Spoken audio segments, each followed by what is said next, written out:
നമസ്കാരം. ഇന്ന് നമുക്ക് രണ്ട് കീറ്റോ ദോശകളെ പരിചയപ്പെടാം. കീറ്റോ ദോശ നിങ്ങൾ കേട്ടിട്ടുണ്ടാവും ഇങ്ങനത്തെ ഒരു വാക്ക്. കീറ്റോജനിക് ഡയറ്റിൽ നമുക്ക് കഴിക്കാൻ പറ്റുന്ന ദോശകൾ. കീറ്റോജനിക് ഡയറ്റ് എന്ന് പറയുമ്പം കാർബോഹൈഡ്രേറ്റ്, അതായത് അന്നജം വളരെ കുറവാണ്.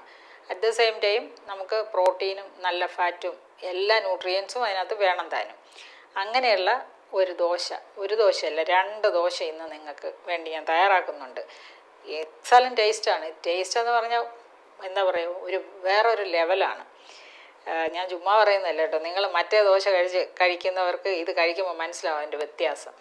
അങ്ങനെ നല്ല ടേസ്റ്റി ആയിട്ടുള്ള ഇൻഗ്രീഡിയൻസ് വെച്ചിട്ടാണ് നമ്മൾ ഇന്ന് ഈ രണ്ട് ദോശകളും തയ്യാറാക്കുന്നത്. അതോ ന്യൂട്രീഷൻ്റെ കാര്യത്തിലും അതുപോലെ തന്നെ എല്ലാ പ്രോട്ടീനാണെങ്കിലും എല്ലാം ഇതിനകത്ത് എക്സലൻ്റായിട്ട് അടങ്ങിയിട്ടുണ്ട്. അപ്പോൾ ഒട്ടും സമയം പാഴാക്കാതെ ഞാൻ ഇതിൻ്റെ ഇൻഗ്രീഡിയൻസ് എല്ലാം പറയാം. രണ്ട് ദോശയില്ലേ, അപ്പോൾ കുറച്ച് സമയം വേണം. നമ്മൾ ദോശ ഞാനെല്ലാം തയ്യാറാക്കി ഇവിടെ വെച്ചിട്ടുണ്ട്. അപ്പോൾ എങ്ങനെയാണ് ഓരോ ദോശയുടെയും ചേരുവകൾ തയ്യാറാക്കുന്നതെന്ന് നമുക്ക് നോക്കാം. ഏറ്റവും പ്രധാനമായിട്ട് ഈ കീറ്റോജനിക് ഡയറ്റ് എന്ന് പറയുമ്പോൾ തന്നെ നിങ്ങൾക്ക് എല്ലാവർക്കും അറിയാമല്ലോ. കീറ്റോജനിക് ഡയറ്റാണ് ഈ കാലഘട്ടത്തിൻ്റെ ഏറ്റവും വലിയ ആവശ്യം. കീറ്റോ ഡയറ്റല്ല. കീറ്റോ ഡയറ്റ് എന്ന് പറയുമ്പം അത് മുഴുവനും ഹൈ ഫാറ്റ് കണ്ടൻ്റാണ്. അതുപോലെ തന്നെ അതിനകത്ത് ഒത്തിരി പോഷകങ്ങളും കുറയുന്നുണ്ട്. അതിന് പകരം കീറ്റോജനിക് ഡയറ്റാണ് നമ്മൾ എടുക്കേണ്ടത്. കീറ്റോജനിക് ഡയറ്റ് കഴിക്കുമ്പം വേണ്ട എല്ലാ ഇൻഗ്രീഡിയൻസുമാണ് ഇതിനകത്തുള്ളത്. അതുപോലെ തന്നെ ഇത് പ്രമേഹം കുറയാൻ മാത്രമല്ല, ഏറ്റവും പ്രധാനം പ്രമേഹം പെട്ടെന്ന് കുറയാനാണ്. അതോടൊപ്പം നമുക്ക് ഫാറ്റി ലിവർ കുറയ്ക്കാം, PCO കുറയ്ക്കാം, അതായത് പോളിസിസ്റ്റിക് ഓവേറിയൻ ഡിസീസ് ഉള്ളവർക്ക് അത് കുറയ്ക്കാം. അമിതവണ്ണമുള്ളവർക്ക് എക്സലൻ്റ് ഡയറ്റാണിത്. എക്സലൻ്റ് ഡയറ്റിൻ്റെ ഒരു റെസിപ്പിയാണ്. ഇതിൽ രണ്ട് തരം ദോശയാണ്. ഒന്ന്, ആദ്യത്തെ ദോശ എങ്ങനെയാണ് തയ്യാറാക്കുന്നത് നമുക്ക് നോക്കാം. എന്തൊക്കെയാണ് ചേരുവകളെന്ന് നോക്കാം. ഇത് അരച്ചു വെച്ചിരിക്കുന്നത് ഇതൊരു ഗ്രീൻ പീസ് ദോശയാണ്. ഗ്രീൻ പീസാണ് ഇതിൻ്റെ പ്രധാനപ്പെട്ട ചേരുവ. എങ്കിലും അതിനോടൊപ്പം നമ്മൾ കോവയ്ക്ക ചേർത്തിട്ടുണ്ട്. ഒരു 3-4 കോവയ്ക്ക ചേർക്കും. ഇത് ഒരു കപ്പ് ഗ്രീൻ പീസ് എന്ന് പറയുമ്പം ഒരു 100 ഗ്രാമിന് ഒരു 4 കോവയ്ക്ക ചേർക്കാം. ഒരു ലേശം ചെറിയ ഒരു കഷ്ണം ഇഞ്ചി ചേർക്കാം. ഒരു 3-4 അല്ലി വെളുത്തുള്ളി ചേർക്കാം. പിന്നെ ഉലുവ ഒരു 2 ടീസ്പൂൺ ഉലുവ. അത് വെള്ളത്തിലിട്ട് കുതിർത്തതായിരിക്കണം. അപ്പോൾ ഞാനിതിനകത്ത് എടുത്ത് വെച്ചിരിക്കുന്ന ഡ്രൈ ഉലുവയാണ്. വെള്ളത്തിലിട്ട് കുതിർത്ത ഉലുവ. ഒരു മുട്ടയുണ്ട്. ഇത്രയുമാണ് ആദ്യത്തെ ദോശയ്ക്ക് ആവശ്യമായത്. അങ്ങനെ ഈ ചേരുവകളെല്ലാം കൂടെ തലേദിവസം, ഗ്രീൻ പീസ് ആകുമ്പോൾ നമുക്ക് ഒരു 1-2 മണിക്കൂർ മതിയാവും. ഇതെല്ലാം കൂടെ ഒന്ന് അരച്ചിട്ട് വെച്ചിരിക്കുന്ന മിശ്രിതമാണിത്. ഇതാണ് നമ്മളുടെ ദോശയുടെ ബാറ്റർ. ഇത് വെച്ചിട്ട് ഈസി ആയിട്ട് നമുക്ക് നല്ല സൂപ്പർ ദോശ വളരെ ഫാസ്റ്റായിട്ട് ഉണ്ടാക്കാം. ഇതിനകത്ത് നിങ്ങൾക്ക് വേറൊരു കാര്യം ചെയ്യാം. ഇത് തയ്യാറായി വരുമ്പോഴത്തേക്ക് അതിൻ്റെ മുകളിൽ ഇത്തിരി നെയ്യ് ഒഴിക്കാം. നല്ല നെയ്യാണെങ്കിൽ വളരെ നല്ലത്. A2 അതൊക്കെ ഇപ്പോൾ അവൈലബിളാണ്. ഇവിടെയൊക്കെ മില്ലർ ഷോപ്പിലൊക്കെ അവൈലബിളാണ്. പിന്നെ പാഷൻ സ്വാത്തിക് ഡയറ്റിൽ അവൈലബിളാണ്. കുറച്ച് വിലയാണെന്നേ ഉള്ളൂ.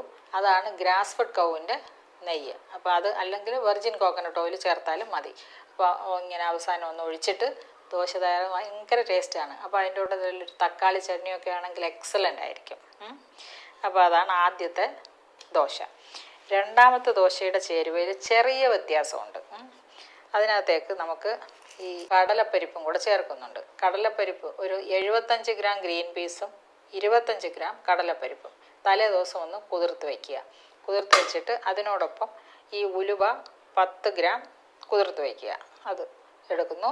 അതിൻ്റെ കൂട്ടത്തിൽ വെളുത്തുള്ളിയും ഇഞ്ചിയും, വെളുത്തുള്ളി ഒരു 4-5 അല്ലി, ഇഞ്ചിയും ഒരു ചെറിയ കഷ്ണം, പിന്നെ കോവയ്ക്ക, തീർച്ചയായും അതിലും കോവയ്ക്ക ഉണ്ട്, പിന്നെ മുട്ടയുമുണ്ട്. അപ്പോൾ പിന്നെ ഏറ്റവും പ്രധാനപ്പെട്ട മറ്റൊരു ചേരുവ അതിനകത്തുള്ളത് നമ്മുടെ ചിയാ സീഡ്, വെള്ളത്തിലിട്ട് കുതിർത്തത് 10 ഗ്രാം. അപ്പോൾ നോക്കൂ എത്ര പോഷകപ്രധാനമാണ് ഈ ദോശകളെന്ന്. ഇത്രയും കൂടെ നമ്മൾ ഒരുമിച്ച് മിക്സിയിൽ, മുട്ടയുണ്ട് കേട്ടോ, ഇത്രയും കൂടെ അടിച്ചെടുത്തതാണ് ഈ ചേരുവ. കണ്ടോ, കുറച്ചുകൂടെ ഒരു ലൈറ്റ് അല്ലേ കളറ്. എന്ന് വെച്ചാൽ ഈ കടലപ്പരിപ്പ് ഉള്ളത് കൊണ്ട് അതിന് ചെറിയൊരു കളർ ചേഞ്ച് ഉണ്ട്, കുറച്ചുകൂടെ ലൈറ്റായിട്ടുണ്ട്. അപ്പോൾ ഇതിങ്ങനെ അരച്ചെടുത്തതാണ്. ഇതുപോലെ തന്നെ സ്മൂത്തായിട്ട് ദോശ ഉണ്ടാക്കാം. എക്സലൻറ്റ് ടേസ്റ്റാണ്. സത്യം പറഞ്ഞാൽ അത്ഭുതപ്പെട്ടു പോയി. നേരത്തെ ഞാനൊരു ഗ്രീൻ പീസ് കടലപ്പരിപ്പ് ദോശ ഉണ്ടാക്കി, പ്രോട്ടീൻ ദോശ എന്ന് പറഞ്ഞ് തയ്യാറാക്കിയിട്ടുണ്ട്. പക്ഷേ ഇത്രയും കൂടുതൽ ചേരുവകളില്ലായിരുന്നു അതിനകത്ത്, ചേരുവകൾ കുറവായിരുന്നു. അപ്പം ഇപ്പം കുറച്ചുകൂടെ ചേരുവകൾ ആഡ് ചെയ്ത് 2 തരത്തിൽ ദോശ. തീർച്ചയായും നിങ്ങൾ തയ്യാറാക്കി നോക്കണം. ഇതിൻ്റെ കമൻറ്റ് ബോക്സിൽ തീർച്ചയായിട്ടും മറക്കാതെ എഴുതണം കേട്ടോ. എനിക്ക് അത്രയ്ക്ക് ഇൻട്രസ്റ്റ് ഉള്ള ഭയങ്കര നല്ലൊരു റെസിപ്പിയാണിത്. അപ്പോൾ ഇത്രയും കൂടെ നമ്മൾ ചെയ്തു. എളുപ്പത്തിന് വേണ്ടി ഞാൻ 2 ദോശ തയ്യാറാക്കി കൊണ്ടുവന്നിട്ടുണ്ട്. ഈ 2 ബാറ്റർ ഇപ്പോൾ നമ്മൾ കണ്ടല്ലോ, ആ ബാറ്റർ വെച്ചിട്ട് നമ്മൾ ആ മാവ് വെച്ചിട്ട് നമ്മൾ 2 ദോശ തയ്യാറാക്കി. ഇതാ കണ്ടോ, ഇതാണ് ഗ്രീൻ പീസ് മാത്രം ചേർത്ത ദോശ.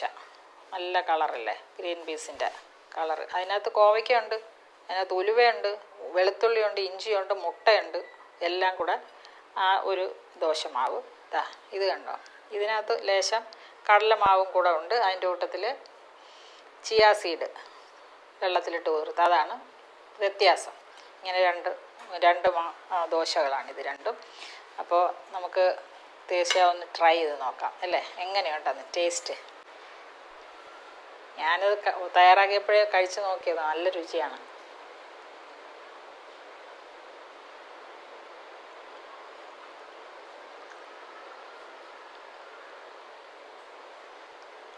ഞാൻ ഈ ഗ്രീൻ പീസ് എടുത്തതിൻ്റെ പിന്നിലുള്ള രഹസ്യം എന്താണെന്നറിയാമോ? കലോറിഫിക് വാല്യൂ വളരെ കുറവാണ്. പ്രോട്ടീനാണ് മുഴുവനും, കുറച്ച് കാർബോഹൈഡ്രേറ്റേ ഉള്ളൂ. ഏകദേശം 100 ഗ്രാം ഗ്രീൻ പീസിൽ 80 കലോറിയേ ഉള്ളൂ. നിങ്ങളൊന്ന് ആലോചിച്ച്, 86 കലോറിയേ ഉള്ളൂ. എന്നാൽ പോഷകങ്ങളുടെ കലവറയാണ്. കൂടാതെ പ്രോട്ടീൻ നന്നായിട്ടുണ്ട്. 10-25 ഗ്രാം പ്രോട്ടീനുണ്ട്. അതോടൊപ്പം ഏറ്റവും പ്രധാനമായിട്ടുള്ളത് ഗ്രീൻ പീസിൽ ഈ നാച്ചുറൽ അജിനോമോട്ടോ ഉണ്ട്. അതാണ് അതിനൊരു പ്രത്യേക രുചി. നാച്ചുറൽ അജിനോമോട്ടോ ഉള്ള ഒരു നമ്മുടെ ഒരു പയറുവർഗ്ഗമാണ്, അല്ലെങ്കിൽ കടലവർഗ്ഗമാണ് ഗ്രീൻ പീസ്. അതുകൊണ്ടാണ് ആ ടേസ്റ്റ് വരുന്നത്. അജിനോമോട്ടോ അറിയാമല്ലോ, നല്ല രുചി ഉണ്ടാക്കുന്നതല്ലേ. അപ്പോൾ അത് പിന്നെ ഇതിനകത്ത് നമ്മൾ ചേർത്തത് എന്തൊക്കെയാണ്? കടലപ്പരിപ്പ് വളരെ കുറച്ച് ചേർത്തുള്ളൂ. അതിന് കലോറിഫിക് വാല്യൂ കൂടുതലായതുകൊണ്ട് കടലപ്പരിപ്പ് കുറച്ച്. ഇഞ്ചിയും വെളുത്തുള്ളിയും ഗ്യാസ് ഉണ്ടാവാതിരിക്കാനും വയറിനും നല്ല സുഖമാണ്. ഒത്തിരി ആൻറ്റി ഓക്സിഡൻറ്റ് പ്രോപ്പർട്ടീസ് ഉള്ളതാണ് വെളുത്തുള്ളിയിലും ഇഞ്ചിയിലും. അതുപോലെ കോവയ്ക്ക പ്യുവർ ആൻറ്റി ഡയബറ്റിക് ആണ്. ആൻറ്റി ഡയബറ്റിക് പ്രോപ്പർട്ടി, ഇപ്പം കോവയ്ക്കയിൽ നിന്നും വളരെയധികം ആൻറ്റി ഡയബറ്റിക് മെഡിക്കേഷൻസ് ഉണ്ടാക്കുന്നുണ്ട്, മെഡിസിൻസ് തയ്യാറാക്കി എടുക്കുന്നത്. ഇതിനകത്തുള്ള സോലബിൾ ഫൈബർ ഏറ്റവും കൂടുതൽ ഡയബറ്റീസിനെ കൺട്രോൾ ചെയ്യാൻ ആവശ്യമായ ഇൻഗ്രീഡിയൻറ്റ് തയ്യാറാക്കുന്നതാണ് നമ്മുടെ ശരീരത്തിൽ. അങ്ങനെയുള്ള സോലബിൾ ഫൈബേഴ്സാണ് അതിലുള്ളത്, മറ്റുള്ള ന്യൂട്രിയൻസും. പിന്നെ മുട്ട പറയണ്ടല്ലോ, ഫുള്ളായിട്ട് നമുക്ക് കീറ്റോ ഡയറ്റിന് കഴിക്കാൻ പറ്റിയ ഏറ്റവും നല്ല ഒരു വിഭവമാണ് മുട്ട.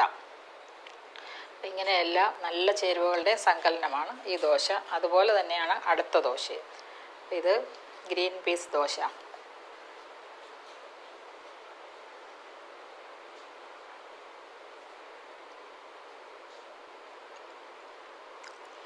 ഇതിനാണ് കുറച്ചുകൂടെ ടേസ്റ്റ് കൂടുതൽ.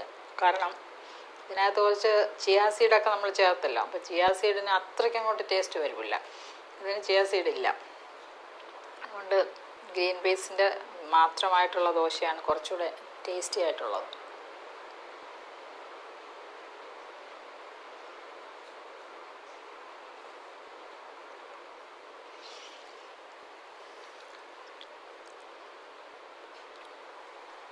ഓക്കെ, നല്ല രുചിയുണ്ട്. പിന്നെ ഇച്ചിരി തണുത്തു പോയി, അതിൻ്റെ ഒരു പ്രശ്നമേ ഉള്ളൂ. അല്ലാതെ എക്സലൻ്റ് ടേസ്റ്റ്. നമ്മൾ ചൂടോടെ ലേശം നെയ്യോ അല്ലെങ്കിൽ വെർജിൻ ഓയിലോ ഒക്കെ ചേർത്തിട്ട് നിങ്ങൾ തക്കാളി ചട്നിയുമായിട്ട് കഴിക്കുക. തക്കാളി ചട്നി എക്സലൻ്റ് ആണ്. ചമ്മന്തി, തേങ്ങാ ചമ്മന്തിയേക്കാൾ ഹെൽത്ത് വൈസ് നോക്കുമ്പം തക്കാളി ചട്നിയാണ് കുറച്ചുകൂടെ നല്ലത്. തേങ്ങാ ചമ്മന്തിയിൽ കലോറി കൂടുതലാണ്. അപ്പോൾ ഇതിനകത്ത് അത്ര കലോറി ഇല്ലല്ലോ. ടൊമാറ്റോ എന്ന് പറയുമ്പോൾ എല്ലാ ആൻറ്റി ഓക്സിഡൻസിൻ്റെയും കലോറിയാണ്. ഓക്കെ, അപ്പോൾ എല്ലാവരും ട്രൈ ചെയ്ത് നോക്കുക. നമുക്ക് വീണ്ടും മറ്റൊരു വീഡിയോയിൽ കാണാം.